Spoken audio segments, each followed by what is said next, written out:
Good morning, Broncos fans. Now we're gonna wait just a moment while we connect the other streams, but this is a great day to be podcasting. We had some live practice with another team to watch with the Broncos, and we have preseason game tomorrow. So we are officially back, and we are officially got football season underway. So this is exciting times. I'm Thomas Hall, bringing you Legends of Mile High, which is a podcast that brings historical information about the Denver Broncos and current events. We blend those together and with the ultimate goal to keep the storied history of this franchise alive. And today we've got a lot of training camp to talk about. I was there for a few days this week and saw some interesting things that I'd like to share with you today. And we have a mile high legend coming at you to end the show as usual. And don't forget, next week we have a treat for a guest, Dr. Emmitt Smith. So tune in next week. We will be talking about the history of the West Coast offense and how that applies to this season's Broncos offense. Obviously going to be some changes, but he has been researching the West Coast offense extensively for a long time. He's was a writer for Mile High Huddle for a long time. Great guy. It's going to be fun. So tune in next week to hear that. It is going to be very educating, to say the least. And also remember, hit the like button, subscribe to Mile High Huddle YouTube. And if you want to hear some of my takes outside of this, you can either read milehighhuddle.com or follow me at Thomas Hall NFL. So put your questions about camp, about upcoming preseason game on Saturday in the chat. We will definitely talk about those today. So let's actually hit the chat, see who's here this morning. Jeremy Sean coming in. Good morning, Thomas and Scott. Glad things went very well yesterday. Good morning to you, Jeremy. Thanks for joining the show. Yes, it was quite a practice for the Broncos. I enjoyed hearing about all of the great plays that were made. It looks like the Broncos are firing on all cylinders. They really manhandled the Cowboys in practice, from what I understand yesterday, which is a good sign. I mean, obviously, it's just a scrimmage, and preseason is just preseason, but there is enthusiasm about this team, and it's palpable. I think we've got something special brewing in the Mile High City this year.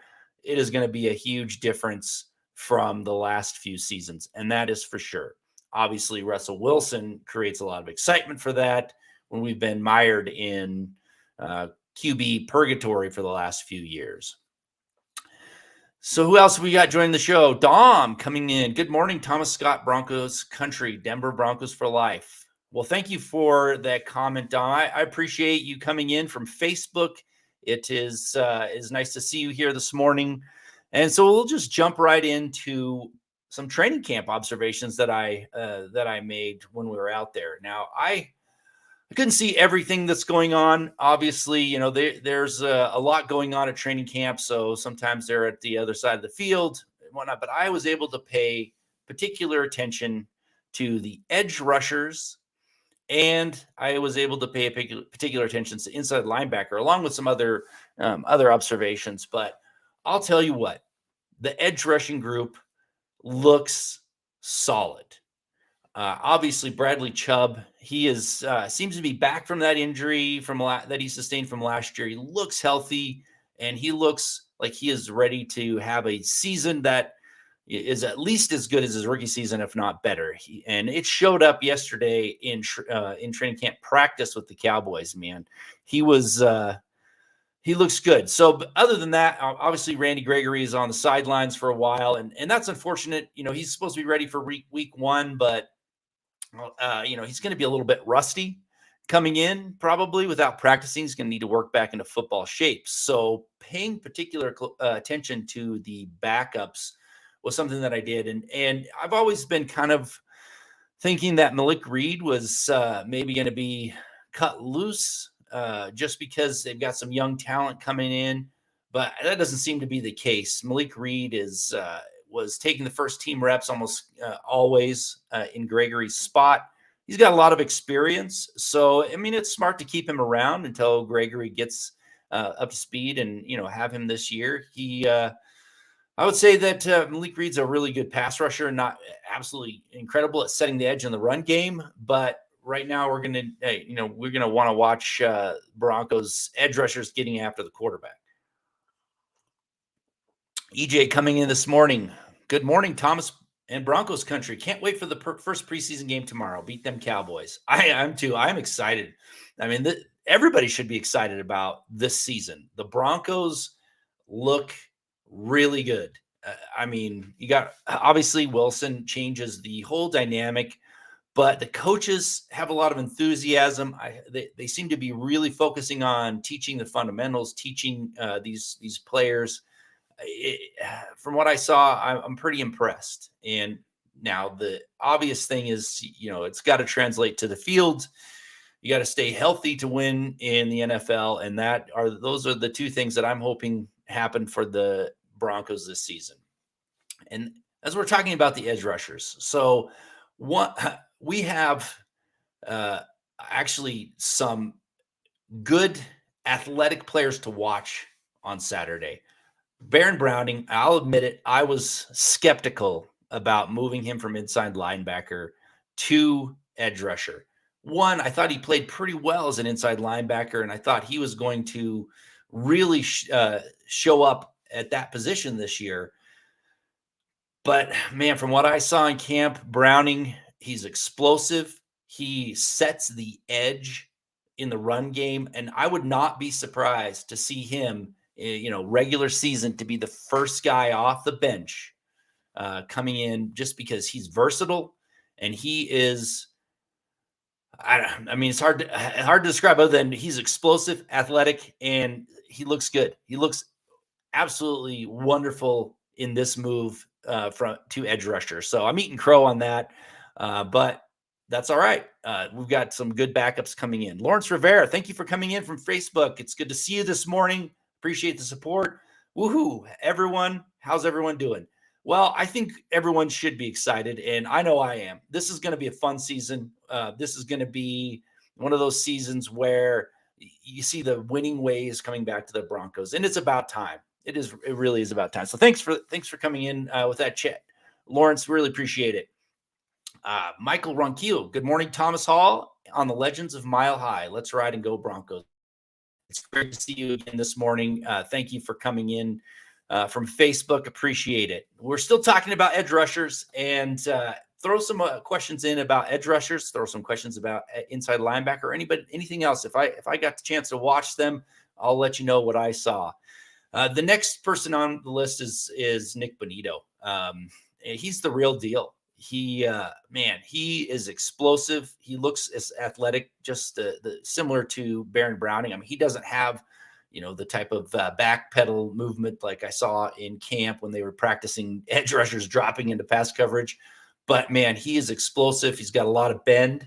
The only thing that he needs to work on to be a really good all-around player is getting stronger and being able to set the edge in the run. But his pass rush looks good. And that showed up yesterday. I think he had 4 sacks in practice yesterday, or what would have been 4 sacks.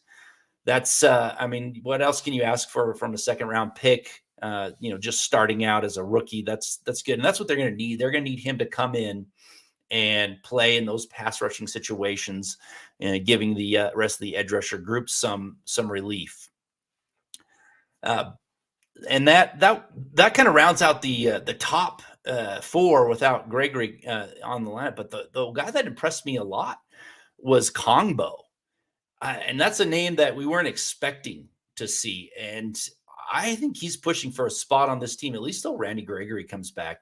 He attacked the drills with intensity that none of the other edge rushers did that I saw. And it translated to 11-on-11 practices. He played pretty well, got into the backfield often, set the edge well, blew up a couple plays. I mean, I was impressed.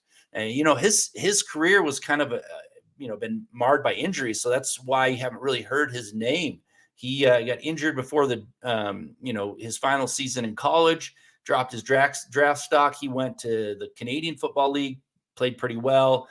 He left there to pursue his career in the NFL and, kind of bounced around a little bit. Now he's with the Broncos, and yeah, I was impressed. I think he's pushing for playing time. I really do. And I think that may very well happen to start the season if Gregory's not ready to go week 1. And, after that, I loved Cooper last year, thought he came in, did great. He's still suffering from that finger surgery. They've been really careful with him. Man, he was doing some of the drills, but nothing that required him to strike with his hands, anything like that. So he's behind. He really is. And I would not be surprised to see them see the Broncos throw him on injured reserve the way they did Christopher Allen if things don't progress pretty quickly. So that was an interesting development, but I'm actually pretty excited about the edge rusher group. I think it's a solid group with good depth, and when Gregory gets back, it's going to be fun to watch. So, with the Broncos being able to score this season, most likely compared to the last few seasons, you're going to see a lot more pass rushing attempts from those edge rushers, and it's going to be fun. It's really going to be fun to watch them get after the quarterback with their ears pinned back at the end of games this year. So got a comment from Lawrence says, do you think news has started to set in for Chubb, either get it in gear or get sent off? That's possible. This is his year to really make some noise so that he can get that big contract. But I don't know if it's necessarily that. I think he's been very disappointed with his play last year and, the injuries that's hampered him. So, I mean, he's coming in ready to roll. And I don't know what the motivation is. That's probably part of it, but he's definitely motivated. And man, I think you're going to see a whole different Bradley Chubb than we've seen the last few years. I mean, I'm ready for something more than his rookie season this year. So that's really good. Jeremy Sean's coming in with the O-line comment. I was also glad to see the O-line perform well. I guess it was more our edge guys being good and not the O-line struggling.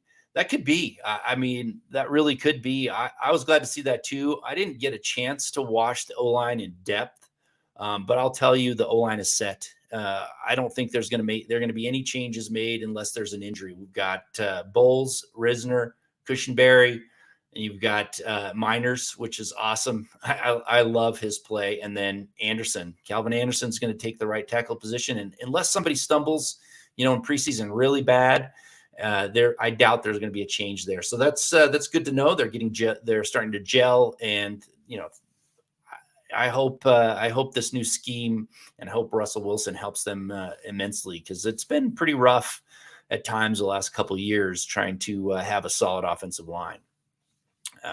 EJ is going back to Jonathan Kongbo. Jonathan Kongbo is a specimen and looks the part. I'm excited to see what he can do in the NFL against better competition, like Cameron Wake when he entered the NFL from the CFL. Yeah, I mean, Cameron Wake was an incredible edge rusher. If Kongbo could be anything close to that, man, that's a steal. I can't even believe. Man, I don't know if I'm ready to compare him to that. He looks tall. He looks strong. I mean, he looks ready to go. Like I said, it's been health that has held him back. He's got the tools, and it was showing up. He is mentally ready, because I can tell that. You can tell when you watch people practicing whether they're, really going full out, or they're kind of, maybe not putting every bit of effort in. And it's kind of weird to say about these professionals. I mean, you should think that they're all putting in maximum effort, but, sometimes that doesn't, sometimes that doesn't always happen. So I'm excited about it. William Cantillano. I've not seen you on here before, but you've got a pretty good question here or comment. I think in taking Browning and putting him at two different positions is smart, because we know he can do it now. That adds more depth at two positions and with just one player. That's interesting, because I was a little bit skeptical with this whole thing, and I wanted Browning to kind of really focus on edge and get really good at edge.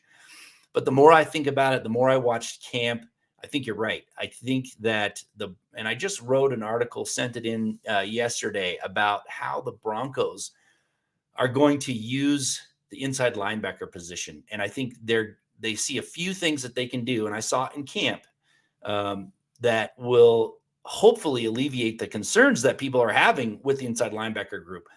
And they're going to use the practice squad like they used the wide receiver group last year with the practice squad, where they only kept 5 and had like 3 wide receivers ready to call up at any time. The new practice squad rules allow them to do that.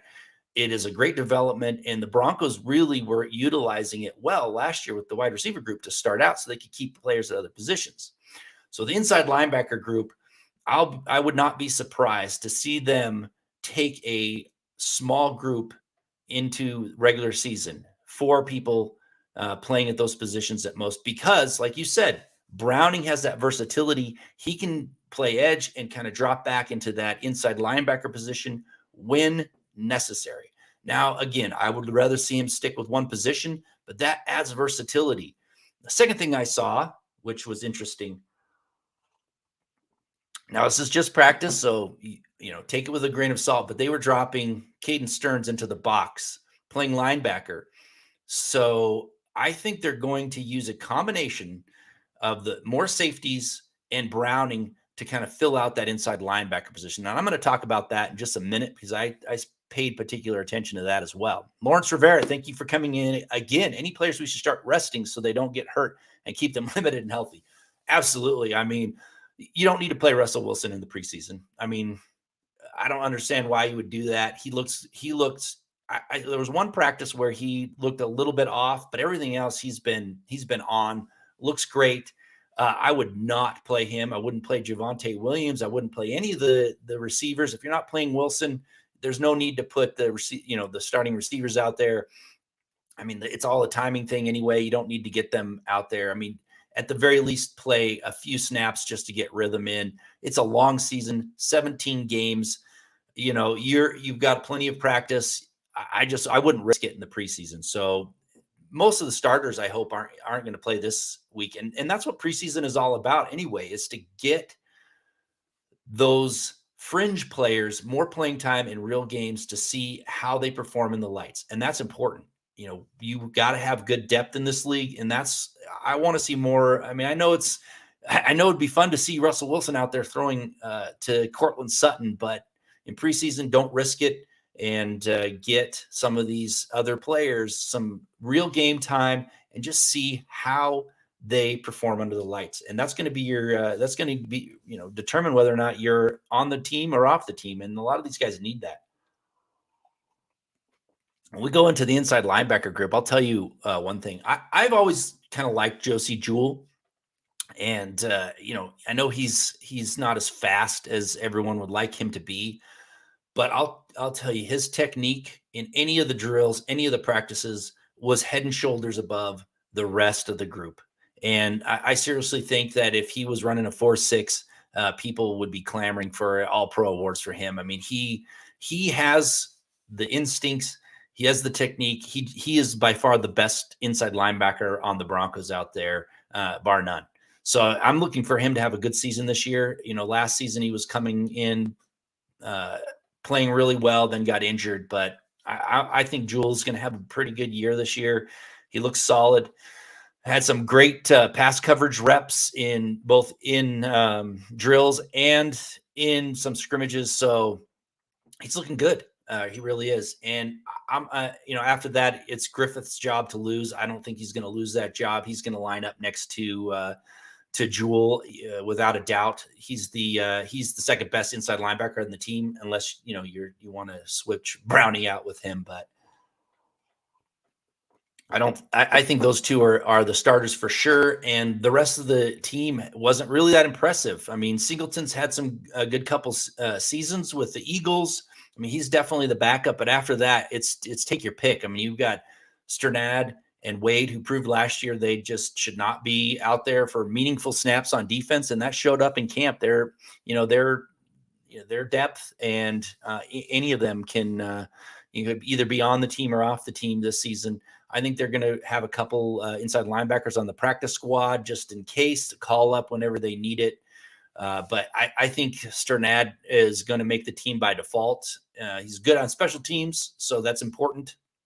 But again, I think they're going to keep uh, four inside linebackers, and then more safeties, probably six. Because the safeties, they've got more talent in that group, across the depth than the inside linebackers do. So when you're making that decision on the team, is how who's the best players? How can we get them all on the field? And that's unfortunate that Patrick went down, because I think they could have skimped a little bit on wide receivers with the top heavy group they have, and filled in somewhere else. But with him gone, that kind of makes that null and void. So they're going to have to look for other positions to get some more safeties on the field, and that or on the team, and that's going to be inside linebacker, I think. So those are the two groups that I paid particular attention to. But I saw some other stuff, and I got a question here, or a comment from Michael.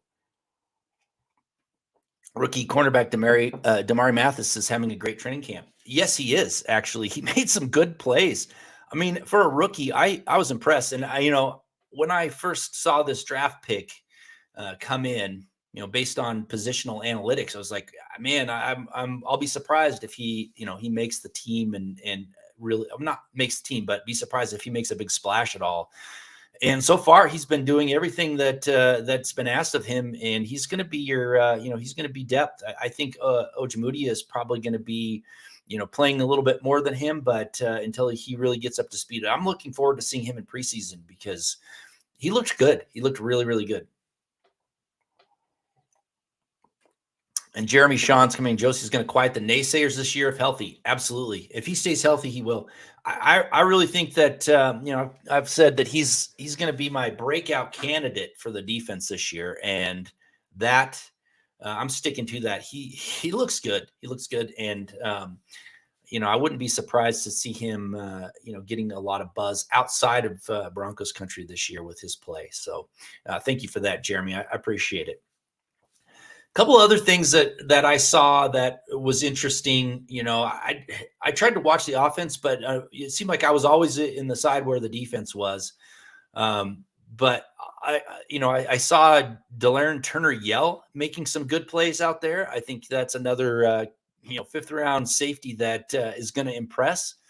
I'm worried that last year's fifth round pick, Jamar Johnson, may not make the team this year. I mean, he looked all right, but man, there's some good depth that we have to see at the safety position, and so preseason is going to be huge for the safety position. I think there's going to be some interesting developments, and I was a little worried about our cornerback depth as well, but from what I saw, it looks pretty solid. I know Ojemudia had a rough day yesterday against the Cowboys, but he's been pretty solid in practice otherwise. So that's really good. Albert Knoppers, I'm a fan of the Outlaw. He's an underestimated in many people's eyes. I say that too. I mean, the problem with Jewel is he didn't wow everybody with his 40 time, so they immediately wrote him off. Well, 40 time does not make you a great inside linebacker. It's a nice to have, but if you have good instincts, you're able to command the defense, and you have good, side to side movement, and Jewel does. That's more important than a fast 40 time. And I'll tell you, if teams are putting an inside linebacker on tight ends in today's game, you're foolish. Tight ends are more athletic, bigger, faster, stronger than inside linebackers today. So if that's your judge on whether a linebacker is good or not, and whether they can cover a tight end, it's going to be hard to find a linebacker that can do that consistently day in, day out. So I hope that he's not going to be covering a lot of tight ends this year, but from what I saw, he had some good pass coverage reps. So, if it happens once in a while, I hope he's able to show that he can do it. So, and I think he can. I think it's going to be a big year for him.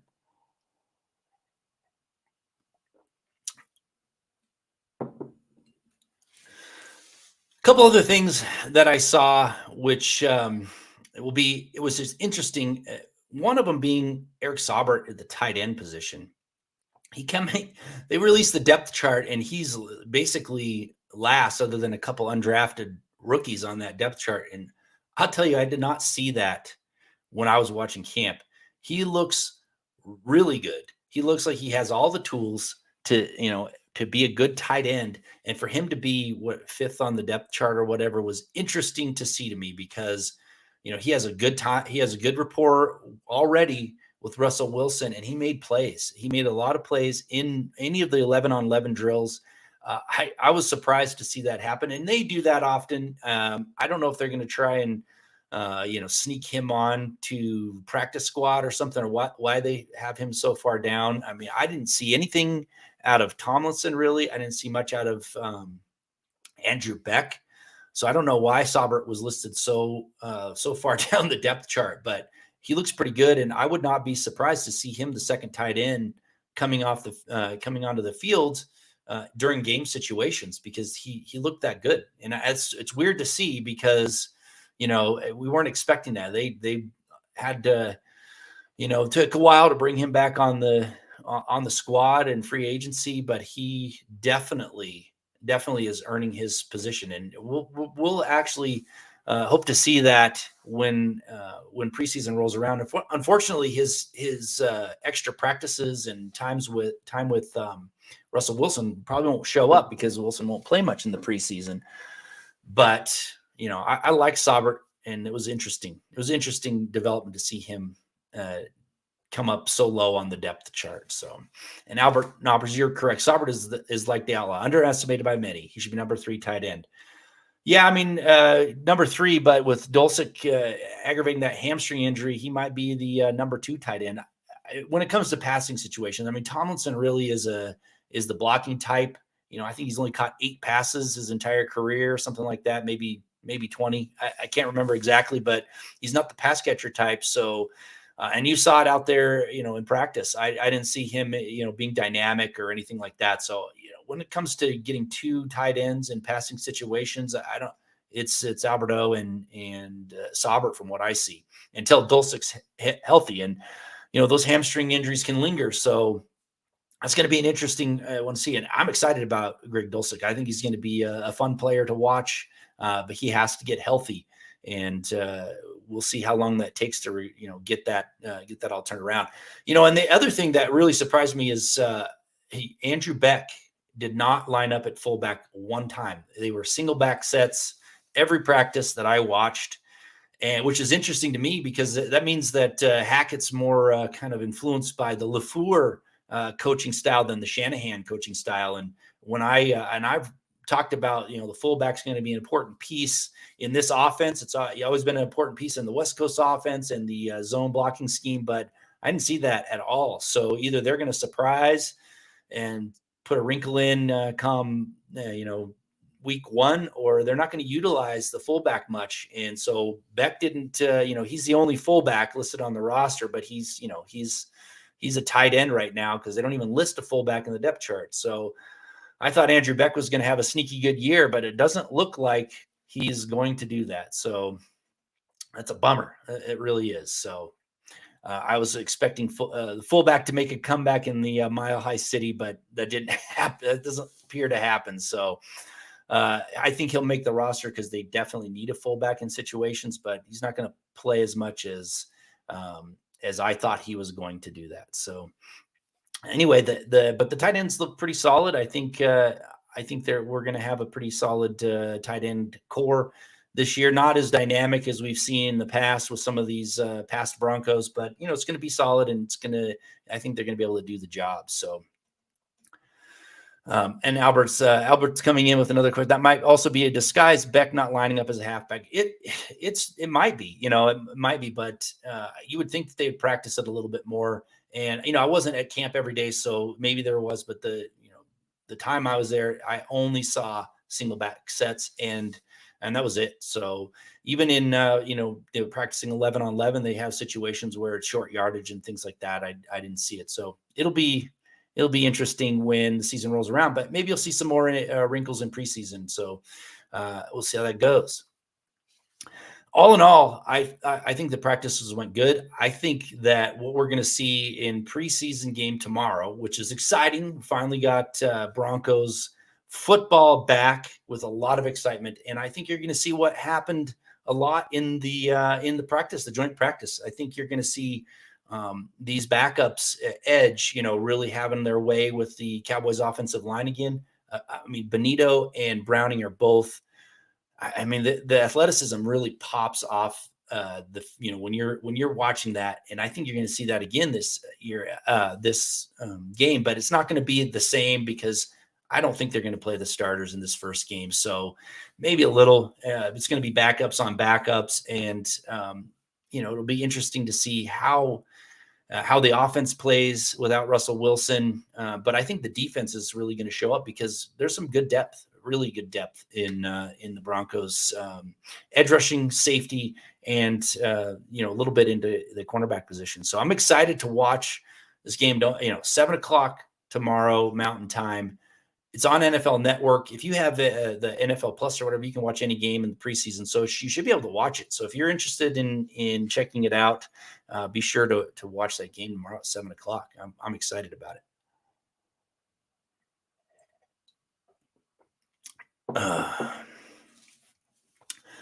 So if we don't have any other questions coming in about what I saw at training camp or what's coming up at preseason, I'm going to go ahead and start to wrap up the show as I usually do. And again, don't forget, we have a very interesting guest coming on, Dr. Emmitt Smith, not the NFL's leading rusher by any means. It's a different guy, but the same name.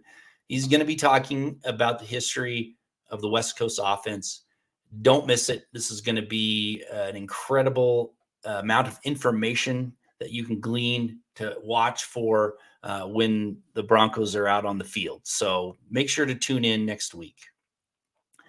And I'm going to do a quick Mile High legend, but kind of a fun one. So this is an interesting story that I'm about to tell. So the Mile High City was all abuzz in 1983, and rightfully so. I mean, rookie John Elway was the shiny new quarterback with a cannon for an arm and Hall of Fame caliber talent coming in. And how he became a Bronco is a well-known story. But the dust had settled on that story when the regular season arrived. And it had become time for live games. And something very strange occurred in the very first game of the season, and something that would never be allowed in today's game. And through camp and preseason, the quarterback room came around to look like this. Obviously, John Elway was the starter. And then behind him was journeyman Steve DeBerg, who had been with the club since 1981 and was a very capable backup. And then rounding out that group was third stringer Gary Kubiak. And he's a well-known name in Broncos lore, but not really ready to step in as a backup during live games. So Elway was the future, and the hope was DeBerg would only be used in emergency situations, and as Elway developed. But that emergency took place in the very first game of the season against the Pittsburgh Steelers. In the second quarter, Elway aggravated an injury he had sustained to his elbow in preseason. So DeBerg was called upon to take the helm. But he was dealing with his own very peculiar injury himself. And the solution to overcome that injury during the game was more bizarre than you could imagine. DeBerg had taken a hit to the throat in preseason, and he couldn't speak at a level louder than that of a whisper. And the conundrum was, how was he going to make calls in the huddle and call the snap count out at the line over the deafening noise created by 60,000 screaming fans at Three Rivers Stadium? Well, the solution was to strap a speaker and amplifier to his back and place a microphone in his face mask. Now imagine what a speaker was in 1983. It's not the small Bose speakers we know about today. This was a large box strapped to his back. And he played the entire second half looking like the hunchback of Notre Dame with his massive apparatus clinging to his shoulder pads. It was an odd inclusion to a game that day that would never fly in today's game. But in the 1980s, it was an acceptable addition to a player's equipment. And that is your Mile High legend. Thank you for joining, and have a great day, Broncos fans.